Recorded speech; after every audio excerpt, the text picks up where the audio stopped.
Okay. Through the magic of editing, I will cut out the bottom inch of this screen because it looks like I'm just in my undies. Wait, are those not your undies? All right. Welcome to episode 9 of Game of Thrones Westeros Whinging podcast. Part 2. Redux. Reboot. Reimagined. Back and better than ever. We are talking about Ned.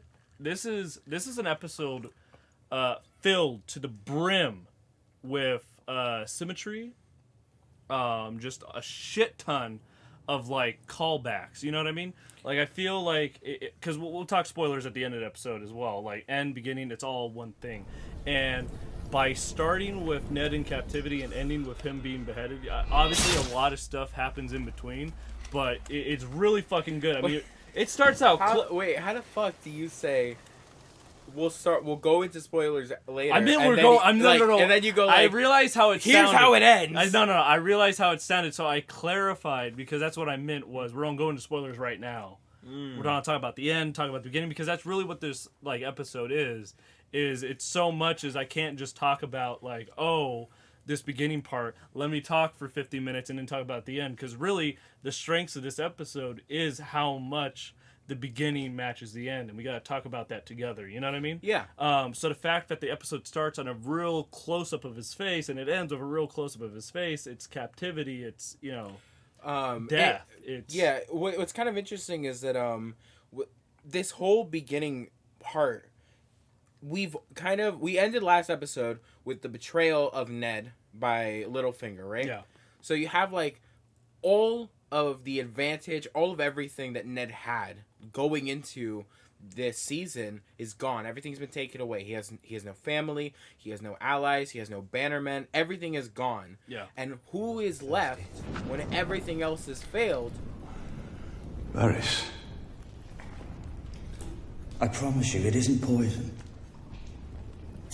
Why is it no one ever trusts the eunuch?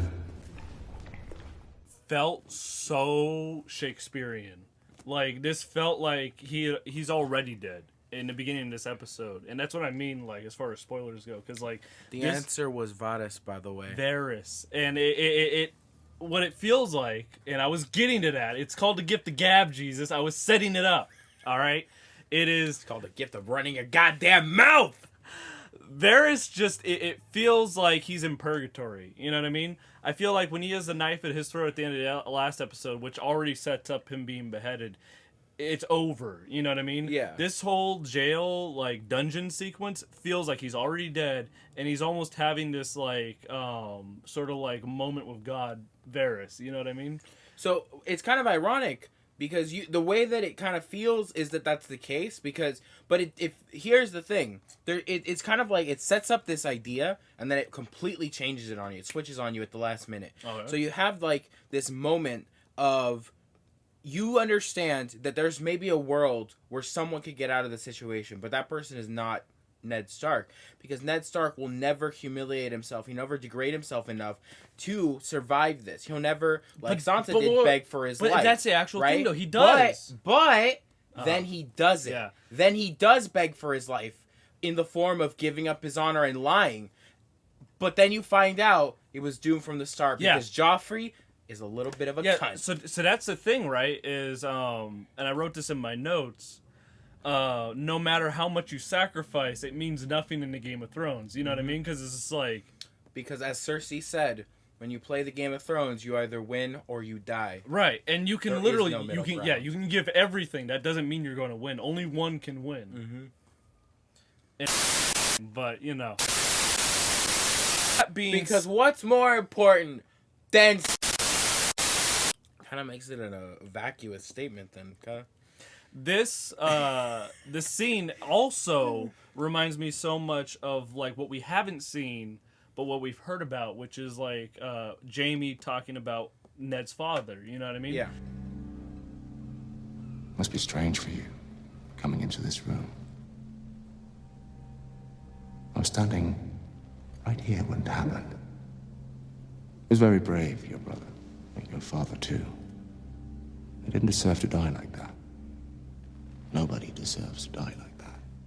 And now it's Ned being held, and it's Robb coming down just as Ned did Oh before. yeah, it's like cyclical, right? Yeah. So we had like the Robert's rebellion was spurred on. The reason that Ned joined that rebellion was because of the death of his brother and father, and now ironically Rob's rebellion, right. his usurping of the throne is being brought on by the capturing of his father. And that's what it feels like, right? Is just everything that we've heard about in Game of Thrones before is sort of playing out again. And how that's interesting is in Game of Thrones, when things are repeated, it doesn't just happen identically. You know what I mean? It's very subversive in the way that, like, you think that Ned can get out of it, but he can't. You know what I mean?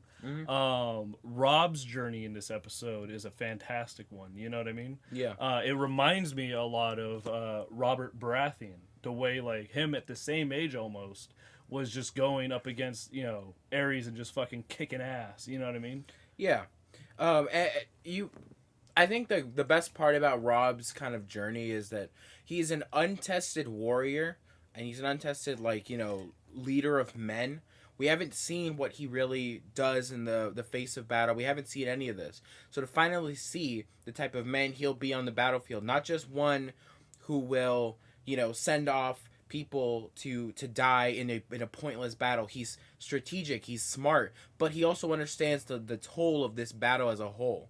That I love this strategy that he concocted where he lied to that messenger and set him free so he would tell Tywin Lannister. It seemed like a moment of hubris, in the last episode when he sends off that scout to tell Tywin, like, we have 20,000 men, do your worst. Yeah. And then Tywin expects that bombardment. He gets none of it. And then what do they get in return? Jaime fucking Lannister. Kingslayer. Exactly. Now, I'm looking at our monitor as we're live right now, and I'm like, damn, the shadows are so dark and the contrast is so high. It almost feels like we're missing a huge light, like right there. And I'm like, god damn. Huh. Booyah! Look at that, Jesus. How much better? How much better? True. You can actually see the hairs on my leg. All right. And they're not boxers. Isn't that interesting? Maybe we won't have to cut them out. Maybe. I mean, maybe if I get a couple more viewers. All right, so. Title this Yoga Stream. Oh, yeah. Just be like, when I go up there to turn on the light, my ass is in the camera. That's the thumbnail. And speaking of ass, Lord Walder Frey and all that honey.